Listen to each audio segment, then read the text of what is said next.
lo que es diversas actitudes de apoyo, satisfacción y por supuesto de apoyo político hacia la democracia, partidos, sistema institucional, y por otro lado también la agenda de apoyo a distintas políticas públicas, económicas. Parte de los donantes originales tenían interés en la expansión de mercados y la actitud de opinión, las actitudes y opiniones con respecto a reformas económicas y demás. Entonces, hoy tenemos una gran cantidad de datos que pues, van ya casi para 2 décadas en un sentido comparativo.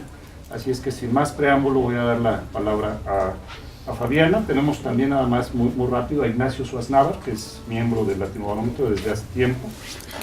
Yo mismo, desde México, voy a dar una ponencia sobre el latino, y 2 ausentes, los profesores Dan Levin de la Universidad de Michigan y el profesor José Molina, tienen una ponencia, no van a estar presentes aquí, pero accedieron, estuvieron de acuerdo. Yo no me hice mucho del rogar, en por lo menos decirles cuál es la historia que ellos cuentan del Latinobarómetro, quizás en menos tiempo del que sería necesario, lo cual espero nos dé un margen de discusión y de preguntas y respuestas. Así que, Fabiana, por favor. Bien, como decía el señor Alejandro Moreno, yo vengo en representación del Latinobarómetro. Esta mesa fundamentalmente se hizo en honor al señor César Aguiar. César Aguiar fue uno de los constructores del Latinobarómetro. Dejó un legado muy fuerte en la historia del Latinobarómetro, que ha grabado su nombre ya. Entonces, fundamentalmente lo que se quiere es dar a conocer a nosotros que somos los investigadores jóvenes de Latinoamérica el rol de esta gente en las ciencias sociales. Bueno, como decía también el señor Alejandro Moreno, Latinobarómetro es un estudio de opinión pública, es una organización no gubernamental. Lleva 16 olas realizadas en Latinoamérica desde 1995. Fue gradual como se fueron incorporando los países. La primera ola fueron 8 países. En el 95, en el 96 pasaron a ser 17 países y en 2004 se incorporó el país número 18, la República Dominicana. Es representativo de todos los países, tiene muestras entre 1.000 y 1.200 casos por país y estamos presentes en las redes sociales, tanto en Twitter como en Facebook. El título de la presentación de Latinobarómetro hoy es la agenda de la democracia en la región, los avances y los pendientes de la misma.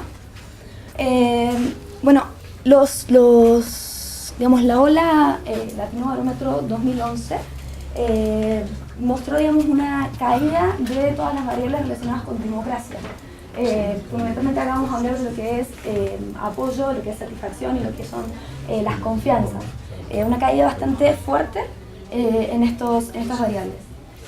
Acá en este primer gráfico que tenemos es el apoyo a la democracia en comparativo, con el crecimiento del PBI. Lo que vemos en realidad es que, si bien, van más o menos a la par estas dos variables, las variaciones en el PBI, no producen grandes variaciones en lo que es el apoyo.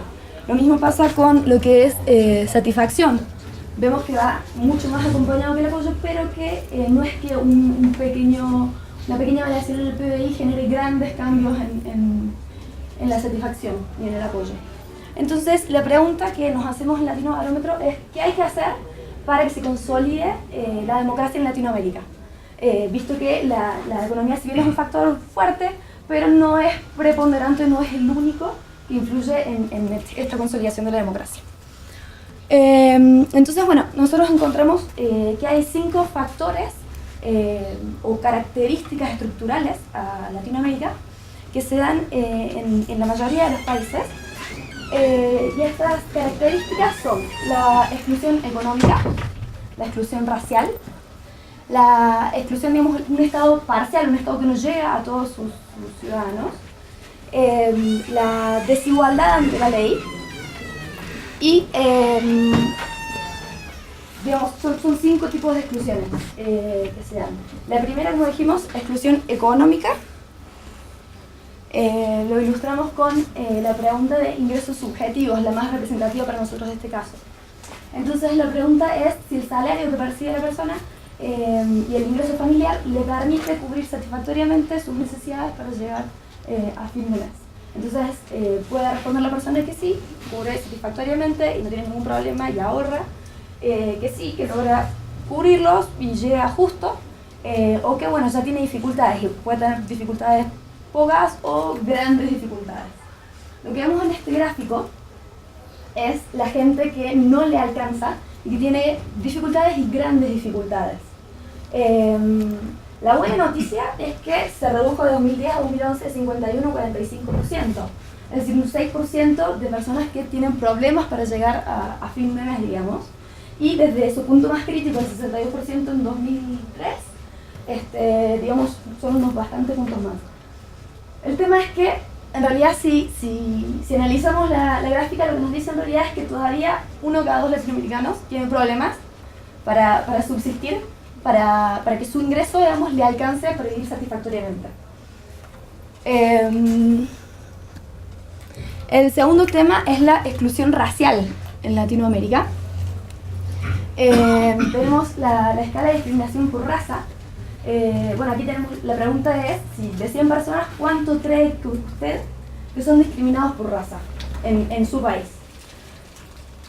Generalmente, o sea, la media es un 36%, es decir, 4 de cada 10 latinoamericanos dicen que en su país se discriminan esta cantidad de personas. Varía entre un 51% en Guatemala y un 23% en Chile. Es decir, tenemos una gran cantidad de personas discriminadas, un continente discriminado, de los cuales en 2008 la pregunta que se realiza ¿a qué raza se considera perteneciente usted? Tenemos que el 41%, 2 vuelta 4 de 10 latinoamericanos se consideran mestizos. Bien. Y esta otra es la escala de discriminación, pero sin puntualizar en raza, sino que en discriminación en general. Vemos que se mantiene en Latinoamérica entre 2009 y 2011 en un 45%. ¿Sí? Es decir, son cifras que hablan por sí mismas, digamos. El tercer punto es estas pequeñas oligarquías, estas élites que gobiernan en Latinoamérica, que se da generalmente en todos los países. Nosotros lo vemos también como una traba. Lo representamos con la pregunta de si se considera que se gobierna para el bien de todo el pueblo o solo en pos de este pequeño grupo. Aquí está representado que es solo para el bien de todo el pueblo. Y tenemos cifras contundentes como República Dominicana, que solamente el 9% de dominicanos consideran que se gobierna para el bien de todo el pueblo. O bien México, el 17%, Honduras, el 15%. Allí lo que llama la atención, digamos, la cifra que se duplica y que sobresale es Argentina. En Argentina se duplica la cantidad de personas que consideran que se gobierna para todo el pueblo. Pasa de un 16 al 30% en 2011. Sí, es el único país que sobresale, digamos, en este esquema. Y, digamos, la contrapartida de esta gráfica anterior es de aquellos que gobiernan para su propio beneficio. Vemos República Dominicana, el 90% se consideran que se gobierna para el propio beneficio de la élite que gobierna, el 82% en Perú, 81% en Honduras, Uruguay únicamente el 31%, digamos, el destacado. Un promedio de 7 cada 10 latinoamericanos consideran que se gobierna para una pequeña oligarquía. Bien, la cuarta traba, digamos, sería este estado parcial, este estado que no llega a todos sus ciudadanos. Este estado que, digamos, mezclado con todas las variables anteriores, no cubre satisfactoriamente las necesidades de sus ciudadanos. Lo ejemplificamos, por ejemplo, con el tema de la satisfacción con los servicios públicos, que son satisfacciones muy bajas. Sistema judicial 30%, policía 34%. El mayor es el 57%, que es el lugar en donde se saca el documento de identidad. Pero digamos, son satisfacciones muy bajas, que dan cuenta de un Estado que, digamos, que no logra contentar a todos sus ciudadanos. En lo que son confianzas, tenemos de este lado el promedio entre 1996 y 2010 de las instituciones de la democracia, y a la izquierda tenemos el gráfico de 2011.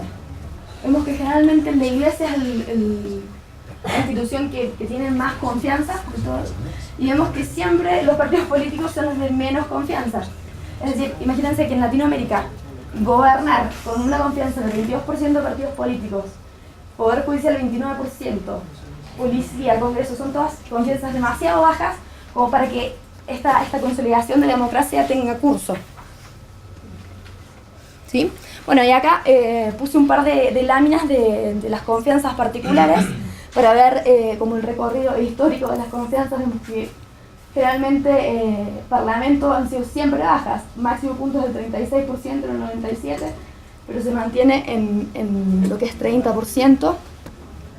En lo que es el Poder Judicial, también máximo 36%, para el 2011 tenemos un 29%, lo que es Latinoamérica. Partidos políticos no llegó nunca al 30% y llega al 22%, que no es su punto más bajo, sino que fue el 11% en 2003. Pero son todas, digamos, que van rozando el suelo, las confianzas. Y la última traba que encontramos es el tema de la desigualdad ante la ley. Es decir, los latinos no nos consideramos que tenemos las mismas oportunidades de acceder a la ley.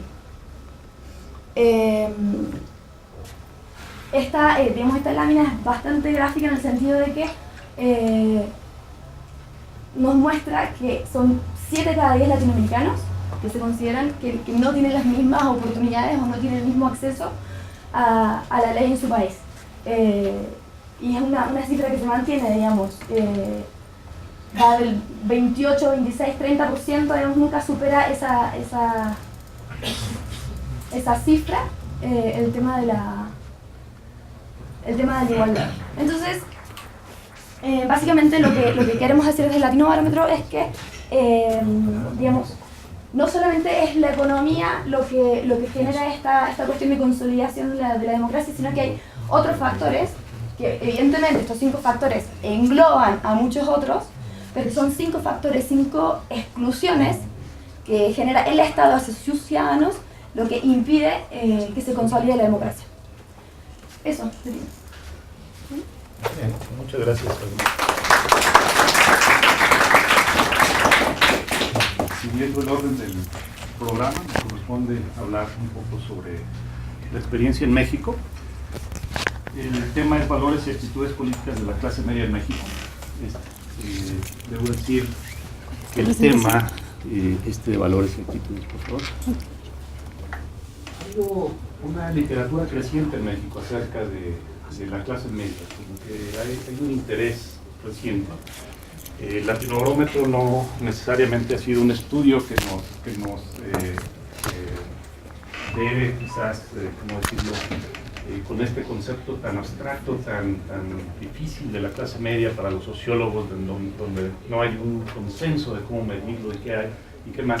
Sin embargo, lo que hacía mención Fabiana de César Aguiar, me parece que pone al estudio de muy buenas posibilidades de delimitar empíricamente grupos que podemos considerar desde el punto de vista sociológico, quizás político, de clase media. Y lo que voy a hacer es, hay una encuesta en México, a la cual me voy a referir un poco más adelante, por supuesto influida por tanto Latinobarómetro como por el World Value Survey, o Encuesta Mundial de Valores. Y el interés en esto es que precisamente a partir de los estudios de Latinobarómetro, de la Encuesta Mundial de Valores, se empezaron a publicar datos acerca pues del impacto electoral de la clase media, de si tenía actitudes distintas, de si era más prodemocrática, la antigua agenda del Lipset desde los años 50, pero varios de los estudios que se han publicado recientes, me gusta, como diciendo, gracias, han puesto este interés en, por un lado, si se ha expandido la clase media en México. Por supuesto, al hablar de expansión tenemos que hablar de medición, hasta dónde se delimita esta clase media. Hay propuestas muy variadas en el sentido de enfoque de economistas, como por ejemplo Luis de la Calle y Luis Rubio, quienes en un pequeño libro, bastante breve, llamado Clase Mediero, examinan el crecimiento de la clase media de los últimos años, una clase media nueva, no la clase media tradicional de la época la sustitución de importaciones o industrialización por sustitución de importaciones en los años 40 y 50. Una clase media nueva que está generando pues, agenda distinta tanto en patrones de consumo como de comportamiento político. Muchas de las citas de estos economistas son a trabajos que hemos hecho politólogos acerca del impacto en las elecciones, cómo entre las clases medias era más común observar, por ejemplo, el deterioro en el apoyo del partido gobernante cuando había un partido dominante en México, el papel de la clase media en esta transformación democratizadora en México por la vía electoral, de cómo el PRI empieza a perder elecciones en zonas urbanas, clase medias, y cómo muchos de los nichos que son considerados clase media a la fecha resultan ser muy antipriistas. Incluso en la última elección, la izquierda, el candidato de izquierda se beneficia fundamentalmente de esto que suponemos, y aquí el intento es por medir, que es la clase media o las clases medias. Jorge Castañeda, bueno, uno de los esfuerzos de estos trabajos es tratar de dimensionarla y a partir de eso suponer que parte de los cambios en el comportamiento político electoral en México se deben a la ampliación de la clase media. Ninguno de estos estudios realmente lo logra. Uno, porque no hay realmente un consenso en cuál es esa clase media. Por ejemplo, el texto de Clase Mediero dimensiona la clase media en alrededor de la mitad de la población mexicana, lo cual parece bastante alto. Si les parece alto, en Mañana Forever Jorge Castañeda habla de alrededor del 66% de clase media, lo cual pareciera exageradamente alto. Es uno de los mentores de Fox. Es decir, sus criterios, digamos, no necesariamente es un trabajo académico, pero es un trabajo que tiene cierta recepción y que habla de una clase media en expansión. Por supuesto, está muy fuera de lo que otros podrían pensar que es la clase media. Un sociólogo americano, Dennis Gilbert, la dimensiona un poco más conservadoramente entre 15 y 19%. Entonces, a lo que voy es, simplemente viendo estos tres libros de economistas, de sociólogos y de analistas políticos, pues la clase media va del 15 al 66%, ¿no? Entonces, por supuesto que esto no es muy útil en tratar de darnos una dimensión quizás con un poco más de consenso, y sobre todo algo en lo que fallan, sobre todo los dos primeros libros, no tanto en el caso de Gilbert, que sí logra ver un efecto electoral de la clase media por lo menos del 88 para acá en las elecciones presidenciales. Tanto de la Calle Rubio como Castañeda hablan de los valores de la clase media, pero no los muestran. No hay un intento por hacer esta asociación estadística, lo suponen.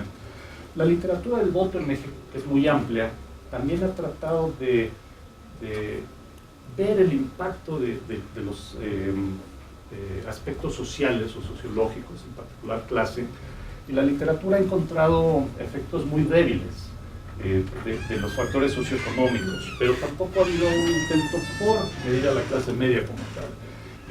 Con base a estudios panel que hemos producido o encuestas de salida, se ha tratado de ver efectivamente si hay una asociación que tan fuerte y si esta es creciente o decreciente entre clase y voto, porque pues, bueno, los estudios electorales europeos han dedicado buena parte de su preocupación a este declive de la asociación entre clase y voto.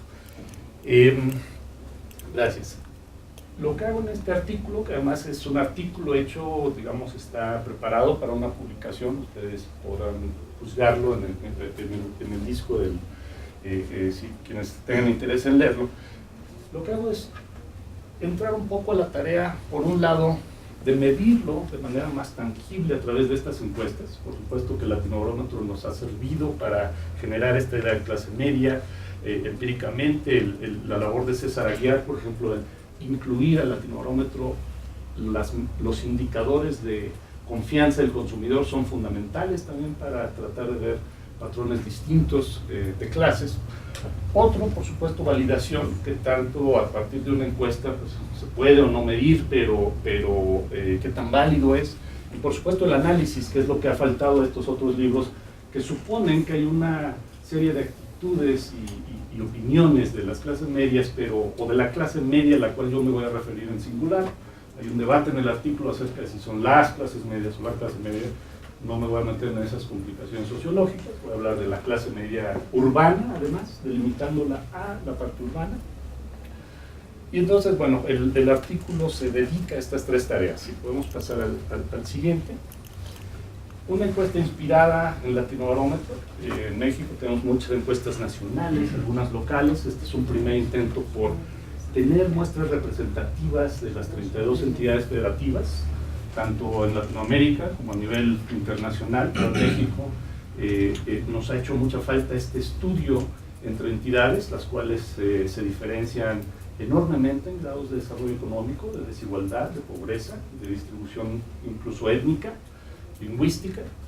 Y esta encuesta, por primera vez a partir del 2010, que fue el año del bicentenario de la independencia en muchos de nuestros países, incluido México, nos permitió tener el fondeo, el financiamiento para hacer una encuesta aplicada en las 32 entidades federativas. Una encuesta inspirada, de nuevo, en Latinobarómetro, en Encuesta Mundial de Valores, con 15.910, casi 16.000 entrevistas. Todo va a ser estadísticamente significativo, entonces no me voy a ir por ahí en el análisis, pero sí un poco qué es lo que hay. Y bueno, los intentos por medir la clase media, siguiendo a los sociólogos, por supuesto la ocupación es fundamental. Las mediciones de ocupación, tanto en Latinobarómetro, creo que eso es algo que tenemos que trabajar para refinarlas, como en la ENBUT, no fueron las óptimas. Entonces, ocupación, que es un gran indicador, quedó fuera. Clase social subjetiva, que los sociólogos, algunos la utilizan, otros no, pero es una de las mediciones en latino, también en ENBUT. Educación, ingreso, y más o menos para estimar de la encuesta ENBUT a nivel nacional, la estimación es que alrededor del 37% de la muestra nacional puede ser considerado como clase media. Esto pues, puede ser un poco más para arriba, un poco más para abajo, es decir, por no solo por margen de error, sino por criterios de clasificación. Y la verdad es que, digamos, parte de la validación de la que hablaba hace un rato es pensar si esto se acerca o no a la realidad que estamos tratando de medir. Esa es una primera. Antes de ver la relación con actitudes políticas, simplemente voy a mostrar algunos datos para ver qué tan cercano o no es esta medición de encuesta a lo que pensamos que es la clase media urbana mexicana.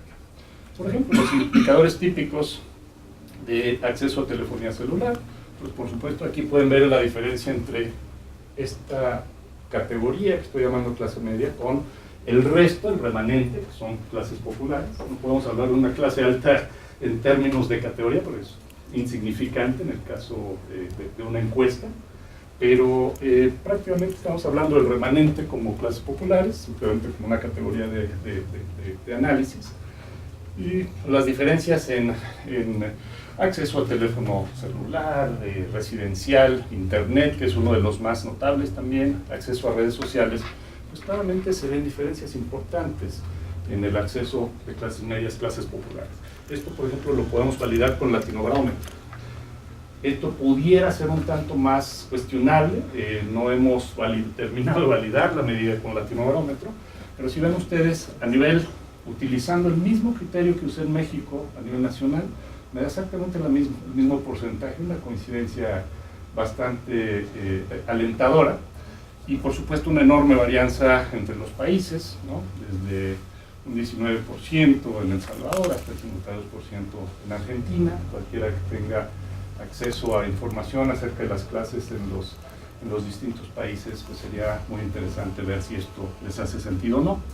Pero de igual manera, el acceso a computadora, teléfono fijo o automóviles, pareciera que las divergencias efectivamente entre esta categoría social que estoy denominando clase media, pues es de mucho más acceso a estos bienes, servicios y demás. En el caso de México, regresando a México, otro intento de validación es ver la relación que hay de la encuesta, la medición de la encuesta, con una medición, vamos a llamarle objetiva, de pobreza en este caso, que es la que reporta cada año Coneval, que es digamos aquí como una especie de, una institución de gobierno, pero con cierta autonomía. Entonces, digamos una cifra oficial, entre comillas, de pobreza, La correlación es negativa, como esperaríamos, a mayor clase media, menor pobreza, o al revés, como ustedes quieran, es bastante alta, menos 0.83, simplemente con el dato agregado de la encuesta y los datos de Coneval. Me parece que esto por lo menos es una señal también alentadora de que el indicador de clase media no es tan desviado de lo que debiera ser.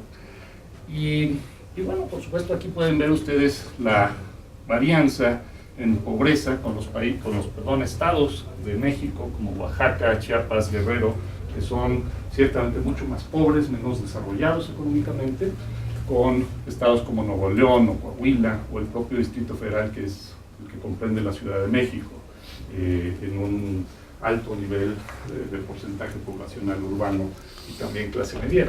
Entonces hay una relación, como dije, bastante alentadora. Y entonces la pregunta es, si bien no terminamos de validar este indicador de clase media, por lo menos tenemos algo cercano a lo que queremos. ¿Tiene impacto o no? Aquí les adelanto el impacto en actitudes políticas, en comportamiento político, en valores. Es notable, pero no es tampoco tan significativo como quisiéramos, o a veces como los autores de Clase Mediero o de Mañana Forever quisieran admitir. Cuando uno lee los libros de Clase Mediero o Mañana Forever, se queda uno con la idea de que realmente México está dividido en estas clases sociales que son mundos aparte, con cosmovisiones distintas. Y sí hay diferencias, de hecho uno al tratar de hacer este ejercicio lo que quiere es encontrar esas diferencias, pero lo cierto es que no son tantas. Voy a hacer el siguiente análisis en dos partes, lo más ágilmente posible.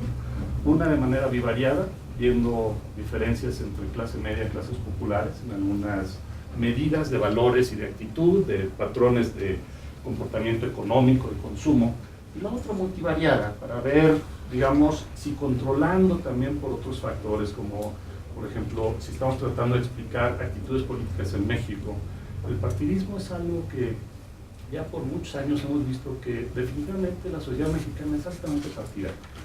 Hay un porcentaje de independientes o de electores que no tienen una afinidad partidaria, pero que es uno de los factores que efectivamente divide las opiniones de manera muy marcada. Crecientemente las afinidades ideológicas de izquierda a derecha, o las mismas características sociodemográficas o religiosas, etc. Entonces, lo que hago es hacer un modelo estadístico con estas variables, utilizando obviamente como indicador principal la clase media, y ver si efectivamente controlando por todas estas variables hace o no diferencia en actitudes políticas y de actitud. Si me permite la siguiente. En el plano bivariado, mucho más descriptivo, lo voy a pasar muy rápido. Encuestas típicas de la preguntas de la Encuesta Mundial de Valores, los valores que se deben enseñar a los niños. Diferencias entre un grupo social y otro no son muy grandes. Estamos hablando de un dígito, quizás incluso más de uno, pero cuando se juntan, más o menos tiene sentido en el hecho de que, por ejemplo, clases medias enfatizan más la responsabilidad, la independencia, la tolerancia, más en la idea del postmaterialismo de Ingohart, mientras que clases populares tienden a enfatizar más pues, el ahorrativo, la obediencia, la fe, esos valores tradicionales. Ya es un primer indicio, aunque sea tenue, no tan significativo, porque por lo menos hay una cosmovisión distinta, una jerarquía de prioridades distintas. Esto, por supuesto, son las mediciones crudas como tal, es decir, ya con un análisis un poco más, quizás sacando las dimensiones de valores de Ingohart, pudiera haber un poquito más de diferencia. Pero como dije, este es un nivel muy descriptivo. Si me permites pasar a la siguiente. Lo que nos dice Luis de la Calle y Luis Rubio parece que es el caso, pero tampoco tan impresionante, diferencias en algunos casos un poquito más importantes, pero todavía dentro de un dígito. El resto prácticamente insignificativas, y donde las hay es importante. Por ejemplo, lo que nos dicen los economistas, la clase media tiene patrones distintos que clases populares de consumo, de ahorro, de uso de instituciones financieras, de acceso a crédito, etcétera, lo cual creo que es obviamente un reflejo no solo de preferencias y actitudes, sino de recursos, ¿no? Si podemos pasar a la siguiente, voy a tratar de llegar a la parte política. No hay muchas diferencias en cuanto a aversión al riesgo, por ejemplo. pocas a la gente, aquí debe ser negativo esto, de clase media le gusta más planear, esto nos lo dicen los economistas mexicanos, a las clases populares ir decidiendo conforme vienen las cosas, conforme se dan. Creo que de nuevo las diferencias no son tan grandes, pero en donde sí empezamos a ver es quizás actitudes comerciales, económicas, más favorable al libre comercio, clase media, un poco más a favor, por ejemplo, la inversión de capital privado en industrias estratégicas. Todas estas mediciones las tenemos también en Latinobarómetro por un buen número de años. Si pasamos a la siguiente, por favor. Y bueno, llegando a las actitudes políticas, de inmediato, viendo estas diferencias, me van a decir, pues que no hay mucho de dónde agarrarse aquí. ¿Qué nos dice? Bueno, por un lado que hay un poco más de apoyo a la democracia, la hipótesis del IPSET no es tan errada en el caso mexicano, que tampoco hay mucha diferencia. Confianza política, prácticamente no hay nada. Un poquito de diferencia en las preocupaciones principales. La clase media enfatiza más el combate al crimen, las clases populares el combate a la pobreza, bastante lógico. Y por orientación partidaria, este no es voto, esto es partidismo. Realmente no encontramos una relación fuerte. Esto es interesante porque cuando hay elecciones sí hay una mayor manifestación. De nuevo, esta es orientación partidaria, no es el voto en una elección. Pero simplemente viendo el 2006 y el 2012, pues sí hay una diferenciación de clase media versus clases populares, principalmente en esta tradición de que son más antipriistas las clases medias en México, ¿no? Generalmente. A veces se trasladan votos clase medieros hacia el PAN o hacia el PRD, la izquierda. En el 2006, de hecho, la clase media se divide entre la izquierda y la derecha, pero en el 2012 claramente se concentra más en la opción de izquierda contra el PRI, como ante la posibilidad de triunfo y de regreso del PRI, ¿no? Donde estamos viendo quizás un poco más es en actitudes progresistas, liberal, conservador, el típico diferenciación, no tanto en aborto, otra vez muy leves, muy ligeras, en unión homosexual sí, un poquito más, pero de nuevo parecen ser diferencias muy tenues. Tengo 3 minutos para ver el análisis multivariado, así es que me voy a ver, esta nada más me parece importante. Diferencias las vemos sí en patrones de información y sobre todo principalmente en internet, y ahora estamos midiendo redes sociales. Por supuesto, redes sociales no solo es un fenómeno principalmente de jóvenes, sino de clases medias, en el caso mexicano, y por lo que vemos en Latinobarómetro también. ¿Eso lo tienes reportado en tu trabajo? Sí, todos estos cuadros están en el artículo. Siguiente, por favor. Aquí quizás no alcancen a ver hasta atrás, parece que están muy pequeños, pero este es el modelo multivariado, muchos de ellos con poca capacidad explicativa, voy a decir desde un principio, pero realmente mi objetivo aquí era saber si clase media, este indicador, realmente amerita seguirlo observando, amerita seguirlo refinando y ver si efectivamente el creciente interés en clase media en México tiene sentido o no, o simplemente nos olvidamos de ello como se olvidó por mucho tiempo, ¿no? Controlando por afinidades ideológicas, religiosidad, la intensidad del partidismo, aquí por intensidad simplemente quién es más partidista, quién no, independientemente de son priistas, panistas o periodistas. Exposición a medios, que resulta una variable importante en muchos casos. Por ejemplo, vemos que clase media es ligeramente más interesada en la política.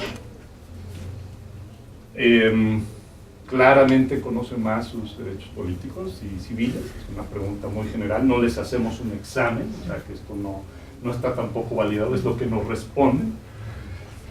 Participan un poco más, pero tampoco es el principal factor. Siguen más noticias y hablan más de asuntos políticos con otras personas, o sea, un poco más de political engagement, si me permiten decirlo de manera general. La siguiente, ideología.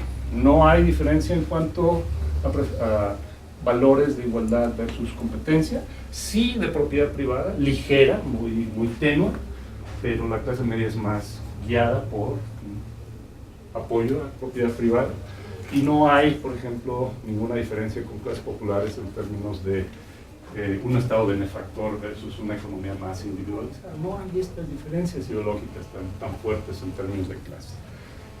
Sí hay, por ejemplo, también tenue, pero creo que esto es importante, quienes más señalan la corrupción en México es clase media.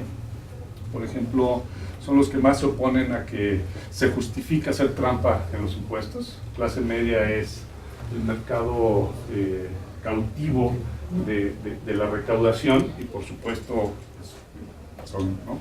Por otro lado, los que menos aceptan o están de acuerdo en sobornos, más a favor de la homosexualidad, como ya habíamos visto, con un efecto más o menos tenue. No hay diferencia en cuanto a aborto y divorcio un poquito. Así es que son diferencias muy pequeñas, sobre todo si se comparan en algunos casos con el impacto de otros, esto es la estadística T, regresiones lineales muy convencionales. Parece que hay un último cuadro. Y en temas misceláneos, por ejemplo, se siente más libre la clase media que las clases populares. Hay un mayor sentido de oportunidad. La opinión hacia Estados Unidos es ligeramente más favorable. De hecho, son las clases medias mexicanas las que suelen cruzar la frontera, hacer compras, ¿no? Pero por otro lado también tenemos el fenómeno de la migración, que no necesariamente es de clases medias, ¿no? Entonces, aquí no hay mucha diferencia. Un sentido mayor de bienestar subjetivo, con la pregunta típica de felicidad. Mejor estado de salud, de hecho mayor acceso a servicios de salud, sobre todo privados, y más seculares, ligeramente.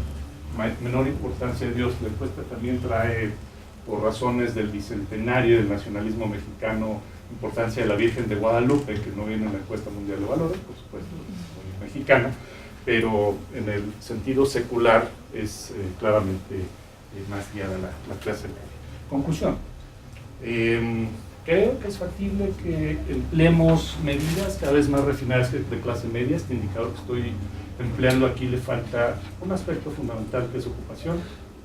Creo que en encuestas más adelante tenemos que refinar esa medida de ocupación, pero aún sin ocupación la medida parece estar funcionando bien en términos de su relación con otros aspectos objetivos, como pobreza, como acceso a servicios, como uso de ciertos servicios, como dije. Dos, sí podemos hablar de manera muy general, incluso hasta casi periodística, de una ética de clase media, más guiada hacia lo privado en algunas cosas, con distintos patrones de consumo, con más involucramiento político, más interés, pero realmente con diferencias muy tenues. No estamos hablando de una sociedad, por lo menos en México, altamente, para usar el término de la plenaria, polarizada en términos de clase social, ¿no? Yo creo que esto, un pendiente va a ser trasladarlo a América Latina, ver en qué países probablemente pudiera haber un poco más de polarización de clases, si es que la hay o no, y bajar quizás un poco la expectativa, no sé cuántos de ustedes lo han seguido, pero por lo menos la expectativa de que hay una clase media grande, amplia, que está cambiando la fisonomía de la política mexicana. Sí, no, es decir, con ciertas reservas podemos ver algunas actitudes diferentes. El voto sigue siendo un área desafiante. Creo que en la literatura que vamos a ver de la elección 2012 va a ser uno de los aspectos a seguir, pero pues bueno, creo que aquí la buena noticia es podemos medirlo un poquito mejor, pareciera tener cierta importancia, pero lo mala es, o por lo menos para los análisis a los que me referí al principio, es que pues no es tan grande la brecha actitudinal, política, de opiniones, etcétera, etcétera. Bueno, muchas gracias. Aprovechándome que sigo aquí, le paso la palabra a Ignacio Suárez Navar, que nos va a hablar de la representación política de los jóvenes en Uruguay, perdón, en América Latina. Ahí. Ahí está.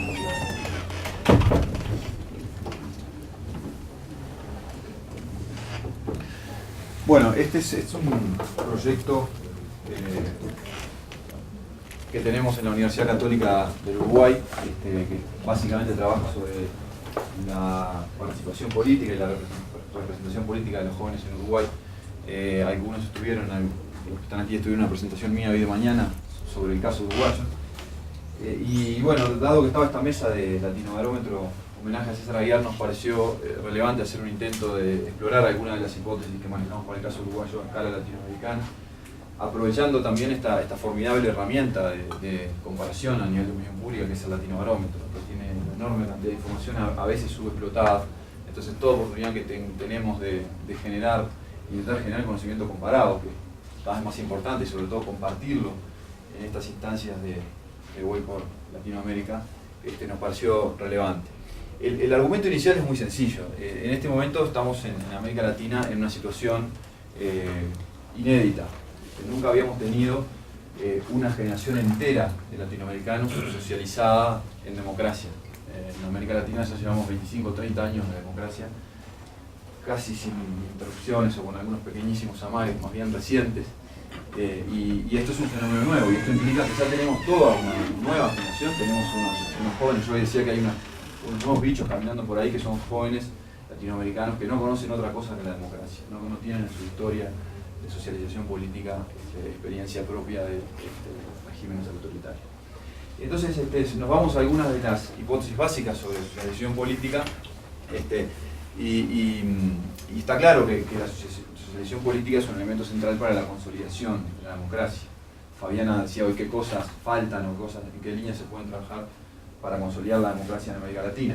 Bueno, muchas de las que mencionó Fabiana son dimensiones relevantes y todas en última instancia tienen que ver con el fenómeno de la cultura política. Entonces, la idea es preguntarse qué valores están desarrollando estos jóvenes latinoamericanos socializados en democracia. Y ahí tenemos al menos dos hipótesis alternativas que podemos utilizar para explorar el fenómeno. Una primera es que la socialización en democracia debería favorecer el desarrollo de valores democráticos. Eso sería una de las hipótesis posibles, una de las hipótesis esperables. Hay pocos trabajos en esta línea. Uno de estos trabajos fue desarrollado por Gabriela Katterberg y por mí, y presentado en el congreso anterior de Weipo y publicado en un libro reciente junto con Ronald Inge, Alejandro Moreno y otros autores, que en realidad encuentra, no solo en América Latina, sino en todas las nuevas democracias del mundo, encuentra algunos efectos positivos, fundamentalmente en una de las dimensiones de la democracia, que es la tolerancia social, no tanto en otras. Pero bueno, de cualquier forma es una hipótesis fuerte. La socialización en democracia debería generar mayor valores democráticos o mayores impulsos en esta línea. Una hipótesis alternativa puede ser la hipótesis de la escasez de Inghart. Inghart dice que las personas terminan formando sus valores a partir de aquellas cosas que son escasas en el entorno. Si uno toma literalmente la hipótesis de Inghart, podría concluir que en realidad aquellas generaciones que tuvieron y sintieron la ausencia de democracia son las que en última instancia valoran más la democracia que aquellas generaciones que no tuvieron ausencia de democracia, y por lo tanto siempre está esto muy humano de que valoramos lo que no tenemos, ¿no? Bueno, esto aplicado a los valores democráticos también podría ser una explicación alternativa. Quisimos explorar, primero en Uruguay y ahora acá en Latinoamericana, cuál de estas dos hipótesis será más razonable. Parece una pregunta, son preguntas esenciales, son hipótesis esenciales, sobre todo pensando en el futuro. Si la hipótesis de socialización de Inghart, en el sentido de que los valores que socializa un individuo en su juventud son los valores que perduran a lo largo del tiempo, esos valores tienden a perdurar a lo largo del tiempo, los valores que hoy están socializando estos nuevos bichos latinoamericanos van a generar un impulso valórico hacia adelante. Entonces es importante seguir este tema con mucho detalle y, una vez más, aprovechando la herramienta del Latinobarómetro, que 16 años de mediciones consecutivas no es poco. Hay una oportunidad interesantísima del Latinobarómetro de empezar a hacer análisis por cohortes. Ya nos estamos acercando a un nivel de cantidad de mediciones, de serie de tiempo que solíamos envidiar a los americanos que lo tenían, y bueno, ahora los latinoamericanos estamos empezando a tener series extremadamente potentes que deberíamos empezar a explorar en el marco de estas hipótesis. Bien, básicamente acá exploramos 5 dimensiones básicas sobre involucramiento político, valores democráticos, algunas actitudes y partidos, las fuentes de información y otras percepciones y actitudes. Y el esquema de análisis es muy sencillo, es muy preliminar también. Compara la cohorte de 18 a 29 años con el resto de las cohortes de edad. Están abiertas por todas las cohortes, pero obviamente el foco que nos interesa es la primera. Esta generación de 18 a 29 años, esto que vamos a ver acá son resultados de la ola 2010 de Latinobarómetro, son jóvenes nacidos desde el año 81 en adelante. ¿Ah? Quiere decir que su socialización política es claramente una socialización política de los 90 en adelante. ¿Ah? Es decir, ya su socialización política viene en la plena democracia. En aquellos países en los que hubo interrupción democrática, en el resto no. Acá estamos mirando la cohorte como conjunto. ¿Qué pasa con el involucramiento político? Bueno, en primer lugar tenemos una pregunta sobre, la pregunta clásica sobre interés en la política. La política interesa mucho, algo, poco o nada. Si nosotros miramos desde el punto de vista del mucho o algo, no parece haber grandes diferencias entre los jóvenes y el resto de las generaciones. Sin embargo, si las miramos desde el nada, parece haber una diferencia en el sentido de que el interés es un poco mayor en las generaciones más altas. O sea, en realidad este indicador iría en el sentido inverso de algunos de los clichés que andan por ahí de que los jóvenes están perdiendo interés en la política. No tienen mucho más interés que las generaciones más altas, eso es correcto, pero si nos tomamos la última categoría específicamente, aquellos que dicen la política realmente no me interesa nada, es un fenómeno que está muy lejos de mí, eso los encontramos más en las naciones más altas que entre los jóvenes. Por el tamaño de la muestra acumulada, es una muestra acumulada de los 18 países, una muestra enorme, así que incluso a nivel de la apertura de la generación de 18-20 años tenemos un margen de error relativamente bajo. Así que diferencias que en una encuesta a nivel país serían poco significativas estadísticamente, aquí tiene un poquito más de potencia. Adelante. ¿Qué pasa con las ideologías?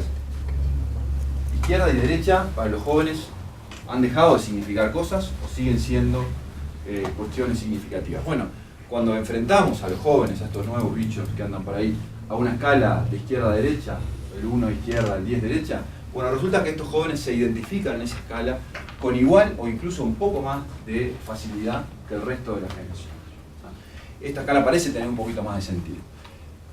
Hay en el torno a una cuarta parte en el total de latinoamericanos que dicen no, esto de izquierda, centro, derecha, no sé dónde ubicarme, para mí no tiene sentido, no entiendo qué me estás preguntando. Pero el nivel de no respuesta es un poquito menor entre las nuevas generaciones. Es decir, esto de izquierda a derecha parece hacer un poquitito más de sentido, no mucho, no son diferencias grandes, pero un poquitito más de sentido entre los jóvenes que entre las generaciones más adultas. Y finalmente, confianza interpersonal, otras dimensiones que tienen que ver con la democracia. No encontramos acá, se puede confiar en la mayoría de las personas, uno nunca es lo suficientemente cuidadoso en trato con la gente, acá prácticamente no encontramos ninguna diferencia. Pero permito confirmar que los jóvenes latinoamericanos no son más desconfiados con el otro, no hay una pérdida de confianza interpersonal en estas juventudes que vemos tan egoístas, tan preocupadas en los clichés y en los estereotipos, ¿no? Preocupadas por su autosatisfacción inmediata, por su búsqueda del hedonismo y por una despreocupación en los estereotipos por el bien colectivo y la búsqueda de la satisfacción individual. Bueno, resulta que en muchas de estas dimensiones, por lo menos en confianza interpersonal, no encontramos una diferencia fuerte con el resto de las generaciones. La segunda dimensión tiene que ver más directamente con aquellos valores democráticos. Algunas preguntas clásicas, por ejemplo la vieja pregunta de Lipset, ¿la democracia es preferible a cualquier otra forma de gobierno? En algunas circunstancias es preferible o puede ser preferible un gobierno autoritario. Esto nos da lo mismo, o no sabe, no contesta. Los resultados son desalentadoramente similares, ¿no? Este es más bien un artículo que más bien termina descartando todas las hipótesis.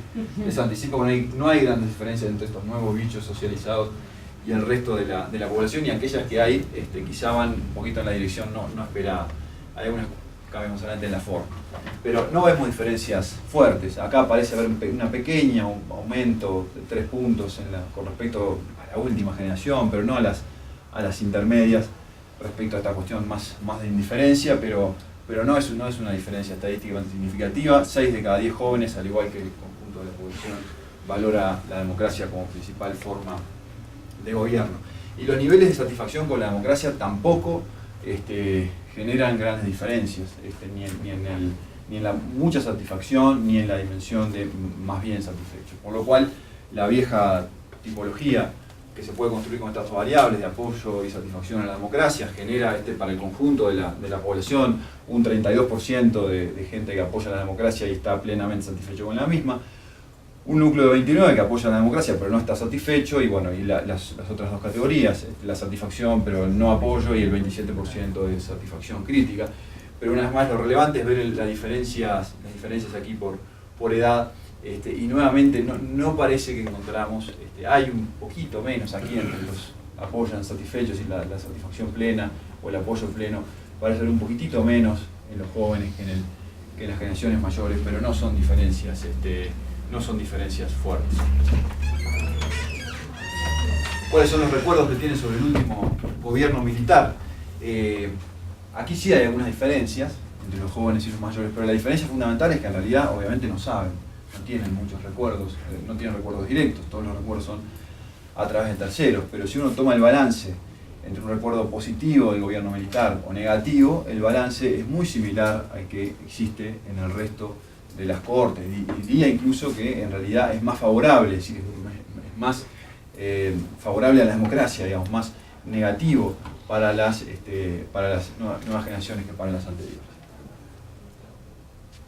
El apoyo a un gobierno autoritario, si las cosas se complican, tampoco es una variable que discrimine fuertemente a los jóvenes con el resto.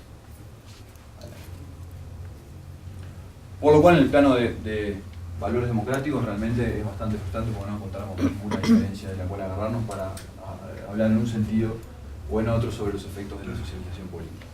¿Qué pasa con los partidos? Bueno, aquí sí, aquí empezamos a encontrar algunas cosas interesantes. El nivel de cercanía de los partidos es un nivel de cercanía que aumenta a medida que aumenta la edad. En las generaciones mayores tenemos un nivel un poquito más de la mitad un poquito más se siente cercana a los partidos. En las generaciones menores es más bien a la inversa. Adelante. La creencia de que sin partidos no puede haber democracia muestra una diferencia similar, que no es tanta, son 4 puntos, pero va en el mismo sentido. Para Uruguay encontramos cosas más fuertes. En el conjunto de América Latina esto parece estar un poquito más matizado. Adelante. Y lo que sería la expresión electoral de la democracia, el Latinobarómetro tiene una pregunta muy interesante que es ¿qué siente cuando usted va a votar? El listado de respuestas es amplio, pero hay uno que es, una respuesta es básicamente tengo un sentimiento de satisfacción. Las otras respuestas son básicamente de no voto, me es indiferente, me es una molestia, voy porque es obligatorio, bueno, todas esas cosas sumadas. Realmente aquí el sentimiento de satisfacción a la hora de ejercer el sufragio, primero que es minoritario en el conjunto de América Latina, el resultado es bastante desalentador para el conjunto, pero es mayor a medida que aumenta la edad y es bastante más débil entre los jóvenes, por lo cual en realidad vemos claramente que lo que tiene que ver con, a pesar de que los indicadores de involucramiento político en su conjunto y los valores democráticos no son diferentes entre los jóvenes latinoamericanos, sí algunas de sus expresiones más fuertes en términos de participación democrática, primero la confianza o la cercanía hacia los partidos políticos, la creencia de que los partidos son claves para el sistema democrático y el nivel de agrado, de satisfacción con la expresión electoral, son elementos en los cuales las nuevas generaciones están un poquito por debajo de las anteriores. Pero bueno, aquí en estas cosas también hay que considerar la hipótesis alternativa sobre todos estos asuntos, que es el ciclo de vida. En estas cuestiones de cercanía a los partidos puede haber un efecto de ciclo de vida por el cual estos jóvenes vayan en realidad a medida que cambian de etapa de vida, desarrollando actitudes distintas. Por eso me parece interesante la idea de las seguimiento de cohortes que planteaba hoy más temprano. Las fuentes de información, acá también hay algunos cambios. Está claro que si bien los valores democráticos no cambian mucho y los niveles de aproximación a la política tampoco, sí las fuentes a través de las cuales los jóvenes se informan son un poquito distintas, no mucho. Fíjese usted, por ejemplo, que si tomamos la cohorte 18-29, es la televisión el medio por el cual la gente más se informa. En segundo lugar está en la radio y la familia. Y en tercer lugar aparecen los diarios y revistas o los amigos. algunos matices simplemente. Bueno, la radio parece ser un medio que pierde adeptos a medida que disminuye la edad, y se parece haber un efecto de sustitución aquí con Internet, que en realidad tiene una muy bajísima penetración en las personas mayores de 60 años y tiene un peso ya relativamente importante entre los más jóvenes. Entonces, las dimensiones de cercanía a la política, de involucramiento de política no varían, pero las formas en las cuales los jóvenes se acercan a la política parecen ser un poquito diferentes. La presentación de hoy y mañana en Uruguay profundizaba más en el rol de las redes sociales, que esto no está incluido en Latinobarómetro, y encontrábamos sí un efecto mucho más fuerte de la presencia o del rol de las redes sociales en las formas en las que los jóvenes se aproximan a la política, que no tienen que ver con la política partidaria, sino la política en su definición más amplia. Sin embargo, cuando tomamos solo aquellos individuos que miraron las noticias políticas por lo menos 6 días, o sea 6 o 7 días en la semana, en cada medio, tenemos que en realidad, si bien en general los jóvenes se informan por televisión en igual medida que los más adultos en términos generales, la frecuencia es mayor entre los de mayor edad en la información por televisión, la frecuencia es mayor a mayor edad en la radio, no así en el periódico diario. Tenemos que, este es uno de los resultados que más me sorprendió en Uruguay y que es consistente con lo que encontramos en Latinobarómetro, que no hay una diferencia ni en la intensidad ni en la frecuencia de lectura de diarios o periódicos por edad. No, esto no existe. Esto contradice todo mi saber o mis intuiciones sobre el asunto.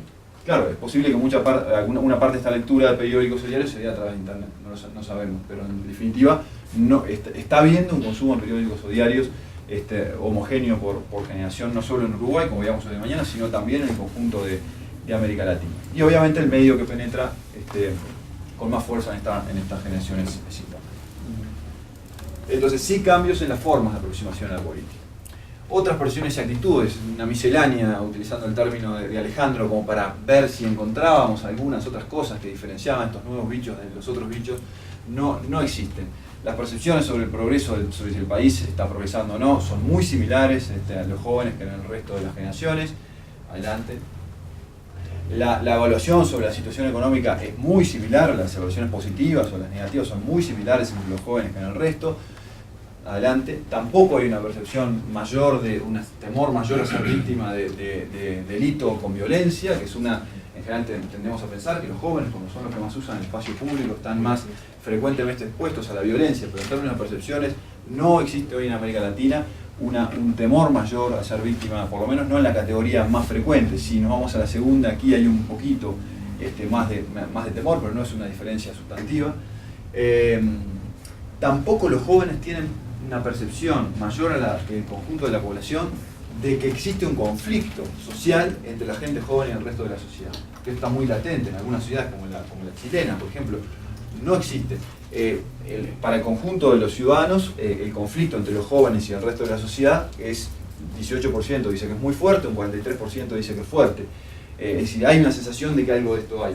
Pero esta sensación no está más instalada entre los propios jóvenes que en el resto. Es decir, no hay una diferencia en términos de percepciones sustantiva aquí. Y donde sí hay una diferencia fuerte, y esta es la última diapositiva de información, es que también una pregunta de Latino, esto me permitió descubrir algunas preguntas interesantes de Latino. La pregunta es, en algunas escuelas los niños son alentados a discutir y debatir temas políticos y sociales y a forjarse un criterio propio. Cuando usted iba a la escuela, es decir, antes de su secundaria, ¿qué tanta oportunidad tenían los niños de expresar sus opiniones? ¿Ah? ¿Qué tanta oportunidad había de expresar sus opiniones cuando usted se socializó de alguna manera políticamente? Bueno, acá vemos una diferencia enorme entre los mayores. O sea, no, cuando yo iba a la escuela, la verdad que los niños estaban pintados, no podían abrir la boca. Y esto va creciendo. Hoy los jóvenes, estos nuevos bichos, en realidad la mayoría sigue sintiendo que tienen o que tuvieron relativamente pocas oportunidades de expresarse. Pero la proporción que dice que tuvieron buenas oportunidades es mayor que en las generaciones anteriores. Claro, tiendo a pensar que para ellos es invisible la ausencia de los otros. Entonces no lo sienten me parece que no lo sienten como una ganancia relativa, pero sí nos permite una confirmación objetiva de que estos jóvenes fueron socializados en contextos de más libertad de expresión que los anteriores. Entonces, como una síntesis de conclusiones muy preliminares, claramente estos jóvenes tuvieron una socialización política diferente, empiezo por el final, tuvieron mayores libertades de expresión. No lo suficiente, porque más del 60% sigue diciendo tenía menos de las que hubiera querido, pero tuvieron más que sus antepasados. Sin embargo, tienen aproximaciones a la política similares a la de los viejos, o a la de los mayores. Aproximadamente el mismo interés o más en la política, y aproximadamente los mismos o más arraigos ideológicos. Esto permite discutir varios de los estereotipos que están circulando hoy en América Latina sobre nuestros jóvenes. Cambian sí las formas de participación y expresión, y esto es un cambio de contexto enorme, que es un desafío amplísimo para los partidos, en primer lugar, como actores esenciales del sistema democrático. Desafío no solo para los partidos, sino para el resto de las instituciones democráticas. Aquí tenemos a Gustavo del Parlamento mexicano. Yo me consta que por lo menos en el Parlamento uruguayo hay una enorme preocupación por esta situación, sobre cómo aproximar el Parlamento particularmente a los jóvenes, para los cuales sienten que es una institución como que cada vez más lejana. Para los medios de comunicación, sin duda. Pero aún aquí hay permanencias. A pesar de los cambios, vemos que la radio y la prensa escrita y la televisión sin duda son medios que permanecen, el rol de los nuevos medios que ya discutimos. Y bueno, en el balance no parece haber mucha evidencia para apoyar ninguna de las dos hipótesis de socialización planteadas al principio. No parece haber un gran reforzamiento de los valores democráticos en este nuevo contexto de socialización. No parece haber tampoco grandes retrocesos o grandes pérdidas, en el sentido de lo que significaría la hipótesis de la escasez, pero sí algunos cambios en las formas de aproximación a la política que habrá que seguir atentamente en el futuro. Bueno, muchas gracias. Gracias, Ignacio. Notamos que inconscientemente nos pusimos un uniforme de latinobarómetro. Que fue inconsciente, no nos pusimos de acuerdo. Antes de hacer una mención muy breve a la última ponencia de material de Dan Levine y José Molina, me parece que nos ha faltado mencionar dos cosas. Una es el acceso a los datos, la información, la documentación del estudio Latinobarómetro, el cual pueden revisar en la página latinobarómetro.org. Es un estudio que cada vez está siendo mucho más accesible, se está abriendo, y obviamente pues también se va a beneficiar del uso que se le haga, como creo que es el caso de cómo medir la calidad de la democracia, a lo que me voy a referir en tan solo 5 minutos. Por otro lado, me pasó a decir que la encuesta en Bud que se hizo en México en el 2010 es accesible en línea. Uno de los donantes, no el único, pero varios los esfuerzos para, pues digamos, con la excusa del bicentenario fue bastante fructífero. Y uno de los donantes, Banamex, el Banco Nacional de México, ha puesto en línea tanto los datos como la documentación, cuestionarios, si alguien está interesado en usarla. También me parece que pronto se va a subir una versión del libro que se deriva de esta encuesta. De hecho es uno de los capítulos del libro. Está por terminarse, todavía en edición. La página es www.banamex/en-bud, que es Encuesta Nacional de Valores sobre lo que une y divide a los mexicanos. Si alguien tiene interés en México, este es uno de los pocos esfuerzos, si no es que único, con un cuestionario tan grande para medir las actitudes Estado por Estado. La calidad de la democracia, tema de Dan Levine y José Molina, es un libro que se publicó el año pasado, por ahí de marzo, abril, que se llama justamente así, The Quality of Democracy in Latin America. Si mal no recuerdo es Lynn Greener, la editorial. Y bueno, por supuesto que utiliza datos del Latinobarómetro para tratar de medir no voy a regresar uno nada más para explicar lo que hacen, para medir parte de lo que ellos consideran importante en la calidad de la democracia. Creo que en esto hay que enfatizar dos cosas. El Latinobarómetro está siendo utilizado para indicadores académicos como este podría ser considerado obviamente un indicador académico, en este afán por tratar de cuantificar, medir cuestiones como representación, accountability, calidad democrática, etcétera, etcétera. Pero también recientemente y desde sus orígenes ha sido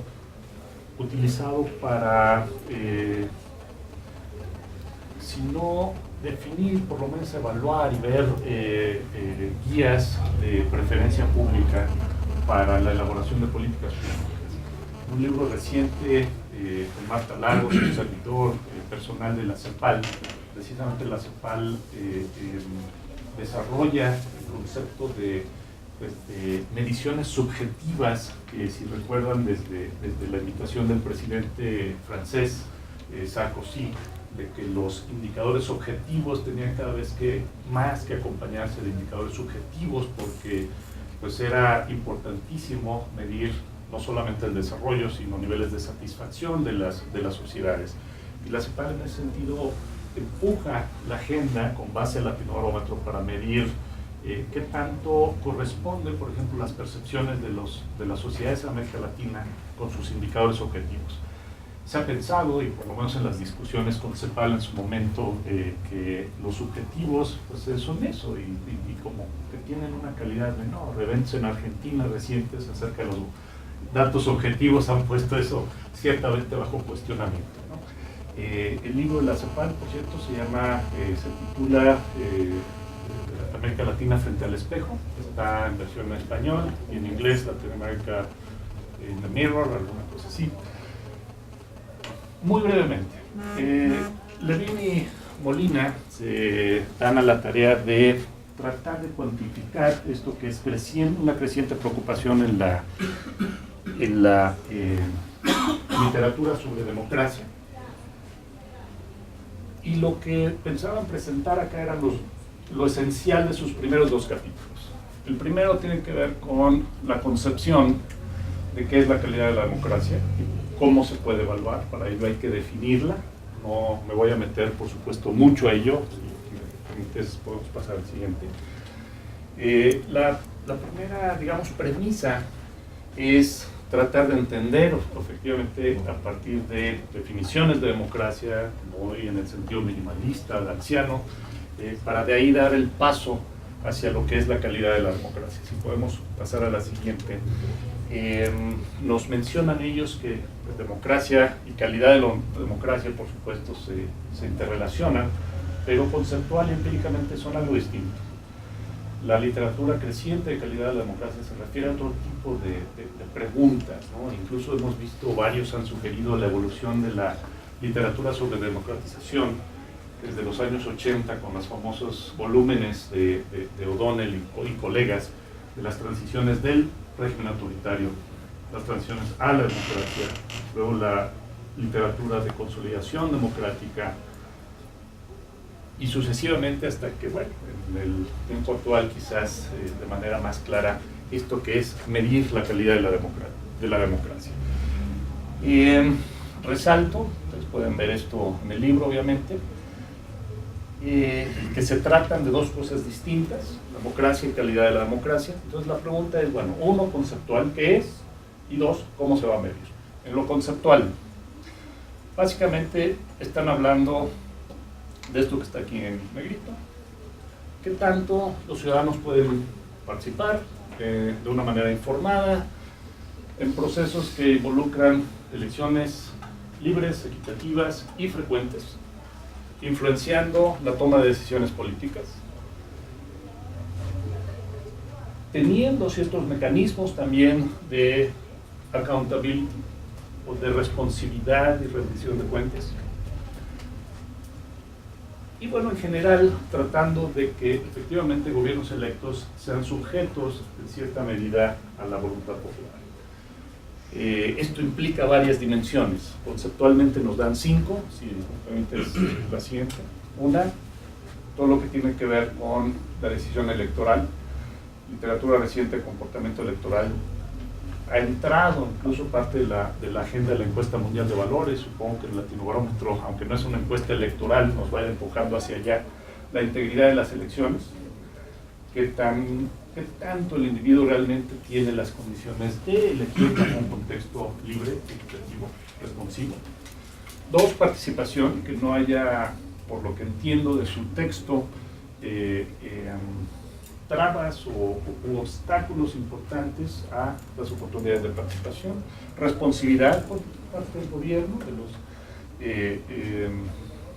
oficiales electos, todo lo que implica accountability, que hasta ahora pues no tenemos un término en español, cultura ibérica no nos da. Sí, tú tienes un... No, sobre responsiveness, particularmente, ¿qué es entendido por responsiveness?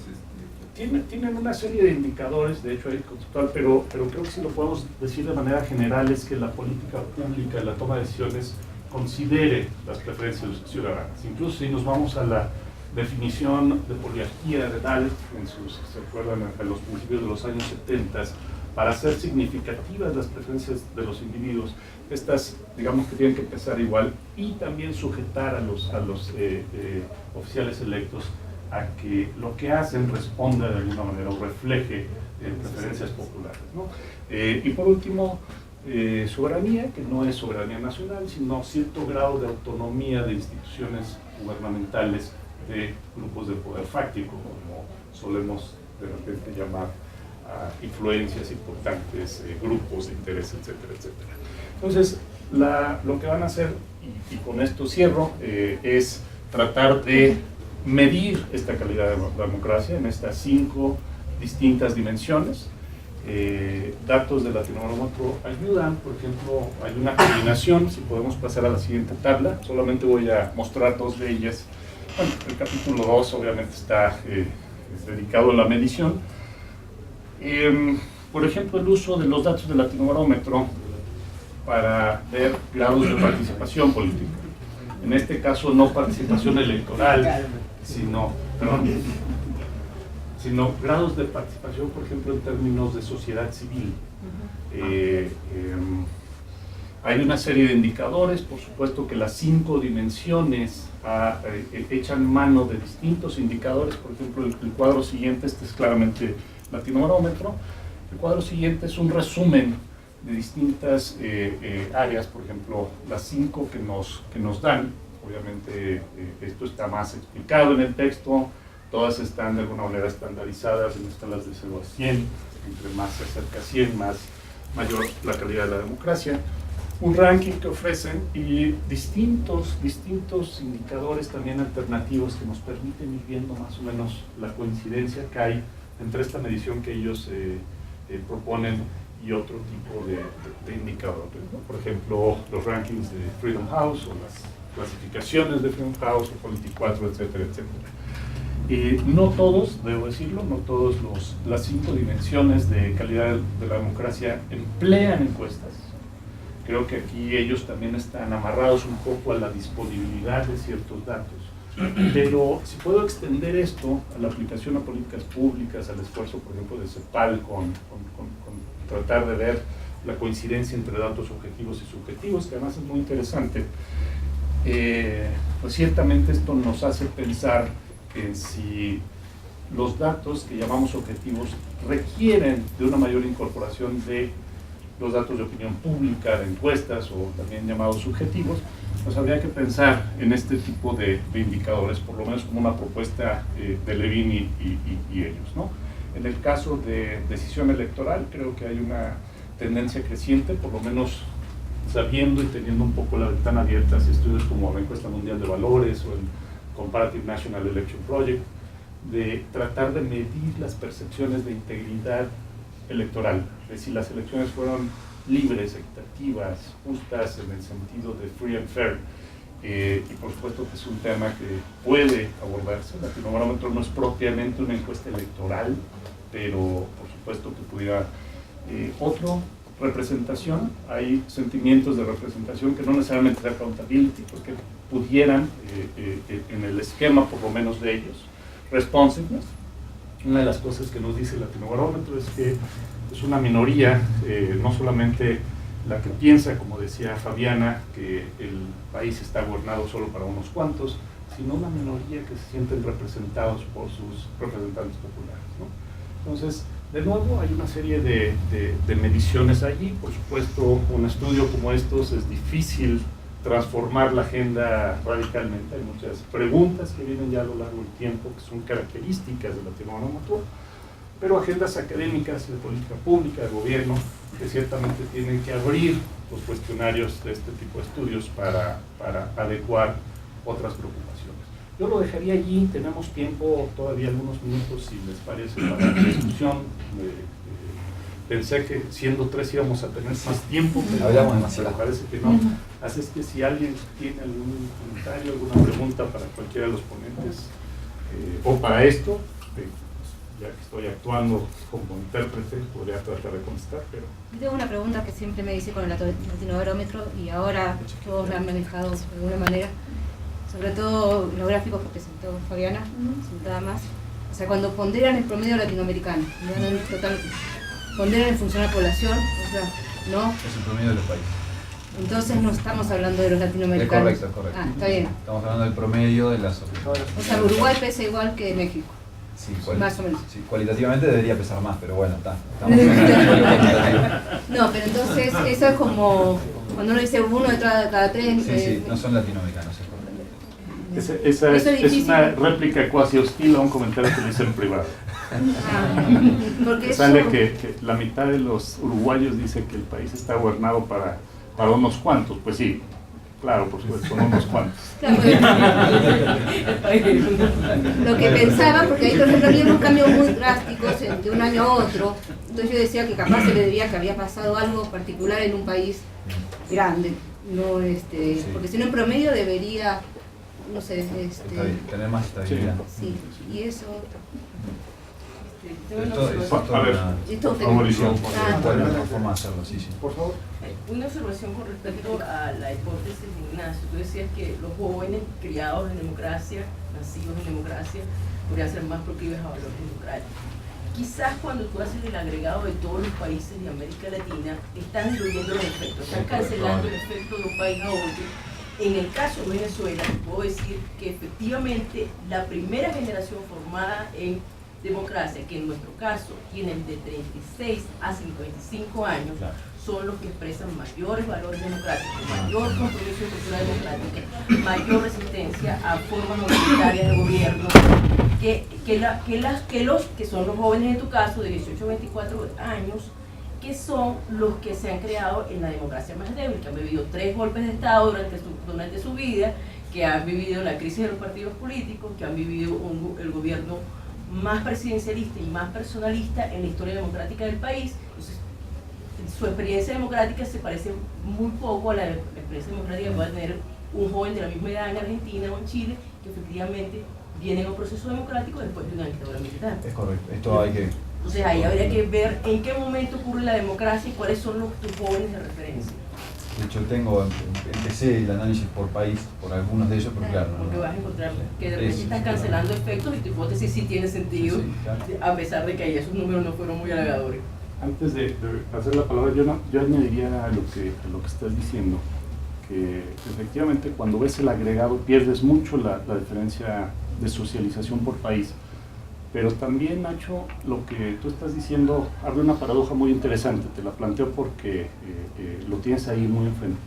Estás hablando de generaciones que en teoría han vivido en tiempos democráticos, con condiciones más democráticas, pero que se han vuelto más cínicas hacia la democracia, más que han rechazado. De algún lado viene esa idea de que los jóvenes están reaccionando de manera distinta en estas etapas a la democracia, pero a la vez son más autoexpresivos en el sentido de, muestras el énfasis en la autoexpresión, que es claramente distinguible, aún con las diferencias entre países, ¿no? ¿Qué pasa con la embuda en México? Muchos de las diferencias tan pequeñitas que vemos entre una variable y otra, entre los estados es impresionante. Es decir, cuando ves Nuevo León contra Oaxaca, etcétera, se abre muchísimo. Son obviamente efectos contextuales, pero otro es de quizás cierta interacción. Y por esto termino nada más. En el caso del voto 2002 en México, por ejemplo, que se decía que los jóvenes eran anti-Peña o que estaban con Peña, realmente la diferencia es muy poca. Pero cuando ves jóvenes de ciudades con mayor escolaridad, obviamente ahí ya entran otros factores, el sentimiento anti-Peña era altísimo. Y jóvenes con otro tipo de características, pues era claramente una generación que no se acuerda del PRI y que están apoyando al PRI como una opción, ¿sí? Entonces habría que aquí añadir no solo contextuales, Yo sino... me encontré eso, doctor, en mi investigación, tal cual estoy diciendo. Entonces, ahí, dependiendo de los contextos, sobre todo en niveles socioeconómicos bajos, no existe esa gran resistencia. Bueno, yo tenía aquí pendiente a Paul, no sé si quieras y después... Nada más una precisión del libro de Luis de la Calle. Me parece que su porcentaje del 50% tiene que ver con un criterio de los niveles socioeconómicos de la MAI. No sé si recuerdas que señala, y estos niveles socioeconómicos aplican solamente en sectores urbanos, sí, que pueden ser el 80% de la población del país. De acuerdo. De hecho, en el artículo lo menciono, y haciendo el ajuste por población urbana, baja el porcentaje un poquito más como a 40, 42, una cosa así. Sí, se aproxima al 37. Sí, se aproxima más. Aunque de cualquier manera aquí, fíjate, de la plenaria nos quedamos también, por lo menos yo me quedé con otra de esas premisas o frases del Congreso, ¿no? El mundo de las percepciones versus el mundo factual de Hernando. Y a partir de este tipo de libros, por ejemplo, se queda más la idea de que es la mitad, porque ya no se meten tanto al detalle técnico, ¿no? Pero tienes razón, es alrededor del 42. Y ciertamente es una clase elástica, lo que significa que una clase media puede tener un auto, así puede ser un Atos, un auto compacto, o un auto, no sé, BMW o un Audi. O sea, cabe desde el más chiquito hasta el más alto. Y preguntarte si esto puede ser, esta expansión que también está soportada por la transición demográfica que vive, creo que en general América Latina y el país, muchos jóvenes, puede ayudar a soportar mejor a la democracia, considerando que el Latinobarómetro o la POP en los últimos 10 años pues ves un decrecimiento del apoyo a la democracia. Creo que esa es una de las preocupaciones de varios analistas, ¿no? Por un lado, en el sentido favorable, a ver si la expansión de una clase media china puede ser un factor pro-democrático en China. Por otro lado, el efecto de la crisis económica en Europa puede reducir la clase media y tener efectos contraproducentes a la democracia. Creo que lo que nos dice eso es que el IPSET sigue en muchos sentidos vigente. Lo que nos muestran los datos de México es que efectivamente sí hay por lo menos un aspecto un poco más liberal, pro-democrático, de libertades, derechos en la clase media, pero no tan grande como por lo menos en un sentido retórico creíamos, ¿no? Ahora, lo que estamos viendo con el trabajo de Ignacio nos lleva a reevaluar otra vez, es decir, no solo ver a la clase media, tú lo acabas de decir, es un segmento bastante elástico, y quizás con otros aspectos ahí de interacción, es decir, a lo mejor sería cuestión de regresar al concepto de la clase media en plural, ¿no? Pero bueno, esa es discusión de sociología otra vez. A mí me hiciste pensar, ya cambié mi pregunta, pero existe algo, creo que el Latinobarómetro no lo permite, pero medir la movilidad de interés por la democracia. Por ejemplo, si los padres, a pesar de vivir dictadura, qué sé yo, son participativos, le transmiten a los hijos esa transmisión de actitudes hacia no hay, pero eso podría ser, ¿no? Que más que dónde están y qué sé yo, o sea, si los padres tenían ese, por eso los porcentajes se parecen. No sé si sería una idea de por qué se siguen pareciendo los porcentajes. No sé si se podría, alguna respuesta de valor. De acuerdo, por favor. Yo viendo ya todos esos datos que cada uno de ustedes recogieron, dice que, digamos, la conclusión es que la mayoría de los jóvenes están participando más en las políticas y en la democracia. ¿Qué información les está llegando a ellos? ¿Qué tipo de información les está llegando? Estamos en Argentina, había una pregunta que el pueblo sigue pensando que los gobernantes, digamos, tienen la palabra o están haciendo el bien para el pueblo, ¿sí? ¿Qué tipo de información está llegando de las políticas que se están en este momento? Lo mismo decimos de Venezuela, de los países que aún han pedido la reelección de sus gobernantes. Entonces uno puede creer que la información está fragmentada, entonces les dan una parte, solo dan una parte de la información y no sabemos la otra parte de la información, entonces pues por eso así también se demuestran los votos en las elecciones. Andy, ¿quiere comentar? Tu pregunta, ¿ibas a decir algo? No, a ver, me parece que hay mucha heterogeneidad por país, ahí sí me pregunto, me parece que hay países donde los sistemas de medios están claramente más intervenidos, sustantivos simbólicamente por el gobierno, y hay otros países en que se funcionan mejor. Pero te diría que como una cuestión de reflexión más mirando el conjunto, no tengo la sensación de que en este mundo donde los niveles de información son crecientes y el acceso que tiene la ciudadanía a la información que cada vez mayor, no tengo la sensación que ese sea hoy un gran obstáculo para la construcción de opinión. Pero bueno, son hipótesis. Yo aprovecharía tu pregunta, bueno, muy rápido. Mañana tenemos un panel sobre comportamiento electoral en América Latina.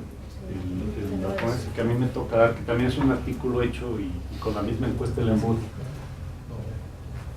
Dos cosas muy rápido. Una, sí estamos viendo en varias encuestas un cambio en los patrones de información de los jóvenes. Tu pregunta quizás la entiendo más en el sentido de la calidad de la información, su contenido y demás. Pero por lo menos en términos de medios de comunicación estamos viendo un cambio radical. Nacho lo ilustra de manera muy tenue en el Latinobarómetro acá, creo que es todavía más fuerte, con internet, redes sociales, con el uso, por ejemplo, de estas redes sociales para movilización, y a eso del comercial de mañana, en un estudio sobre el uso de redes sociales en México, los jóvenes, que son los que más lo usan, y este estudio se hizo antes del surgimiento del Movimiento 132, antes del proceso electoral, y hay una pregunta en particular de la encuesta en ENBUD que es, claro, por el contexto del bicentenario y de la revolución que era el centenario, la Revolución Mexicana, se les pregunta la actitud de si la Revolución Mexicana fue buena o mala para el país, pero más interesante aún, si hoy una revolución ayudaría. Y jóvenes, educados, interconectados, son los más probables de decir sí. Eso es algo que habrá que analizar con más calma y demás, pero pudiera ser una cuestión de actitud o de los contenidos de la información que se están dando. Por ejemplo, redes sociales en México han sido muy hostiles, es un medio bastante hostil en sus contenidos, ¿no? Y no sé qué tipo de actitudes políticas esté alimentando, pero ciertamente parte de la agenda que habrá que investigar más adelante. Tenemos una última, yo diría, o bueno, dos más. Volviendo a lo de Ignacio que presentaba, temprano presentó Isabela, creo que fue en el panel 2, y ella está trabajando directamente en México. Viene haciendo un seguimiento de los jóvenes, igual maneja el mismo grupo etario tuyo de 18 a 29, y básicamente queda institucionalizado el voto, ¿no?, como mecanismo procedimental. Pero la siguiente etapa, que es cómo participan los jóvenes, ya le venía rebotando antes del movimiento Yo Soy 132, que son nuevas formas de participación política no convencionales, y le viene reportando. Entonces creo que ahí hay un estudio interesante, porque si hay un punto importante, que es el caso de México, más con todo el cambio político que tenemos ahora de nuevo, sería revisar con Isabela, por lo menos para profundizar esos datos en particulares de lo que ella viene manejando con un levantamiento propio. Creo que más o menos 1.300 registros tiene, para ver el caso México, por lo menos, para tener ese tipo de sutileza. No sé qué tiene por aquí la colega de Venezuela, pero sí, tiene muchísimo, mucho dato duro también levantado a nivel y yo creo que en este momento hasta el comparativo válido con Venezuela. Yo vivo en México, pero soy venezolano, ¿no? Porque hablamos de Chávez del 98 a la fecha, y vamos a una siguiente elección, y hablamos de la salida del 2000 con este nuevo modelo en México, que vuelve el PRI en el 2012, ¿no? Entonces, periódicamente más o menos andan por ahí cercanos, y los modelos de democracia o los cambios son dos cambios institucionales importantes, pero se vuelve, por lo menos México vuelve al modelo anterior, y nosotros el 7 de octubre tenemos las elecciones, que yo creo, eso lo vamos a hablar mañana en el panel de nosotros, que yo creo que todavía el periodo al gobierno de Chávez le queda, por lo menos este periodo todavía, estoy completamente seguro, de desgaste, ¿no? Todavía le queda un periodo. Gracias. Cuando hablamos de clase media, imaginamos lo complejo que sería como definirla, ¿no? Y qué tan grande es en México. Y hay un dato que me llama mucha atención, pero en el Latinobarómetro menciona que los mexicanos somos como los más proclives al fraude social, ¿no? Y cuando hablamos de lo que nos une y nos desune, en la encuesta mencionas que la clase media, o sea, los que estamos cautivos, los asalariados, y que no hay de otra más que pagamos impuestos, no sé si dentro de esa clase media, quiero pensar que sí, están también una buena parte de todo lo que es el comercio informal, que en buena medida, bueno, en algunos casos han hecho una economía bastante sólida, sin pagar impuestos, sin pagar los servicios que se tienen que hacer, los permisos, todo eso, ¿no? Entonces, ahí dentro de esa misma clase media, si hay, bueno, mi pregunta es si dentro de esa misma clase media hay posturas un poco encontradas, en el sentido de qué tanto tengo que colaborar, o qué tanto está dispuesto a colaborar la gente en bien de la sociedad, normándose. Sí, bueno, muy breve, el tema de la informalidad es otra dimensión muy importante. Creo que no está incluida en la mayoría de estas apreciaciones de la clase media. Incluso está tentado a pensar que se excluye a los segmentos informales de la clase media. Y si les interesara, por ejemplo, ver efectos políticos de la informalidad, hay por lo menos me vienen dos artículos a la mente. Uno de Benjamín Temkin, de Flaxo, que utilizando la encuesta mundial de valores, donde metimos su batería probada de formalidad, la cual incluye tener y pagar impuestos y facturar y demás, como parte de la exclusión de. Y un artículo mío sobre la elección del 2006, en donde veo el voto de los informales también con la encuesta mundial de valores. No porque esta encuesta sea la óptima para medirlo, pero sí hay elementos ahí, sobre todo la variable de ocupación que no tenemos tan refinada en Latinobarómetro o en la mundial de valores, ha sido bastante efectiva en darnos por lo menos estratos jerárquicos. Y hay uno que se ha metido en la versión de México, que es este segmento de informalidad, ¿no? Bueno, les quiero agradecer su presencia, espero que haya sido interesante, productivo, y pues nos vemos por aquí mañana, esperemos, con estos dos paneles. Gracias a los ponentes.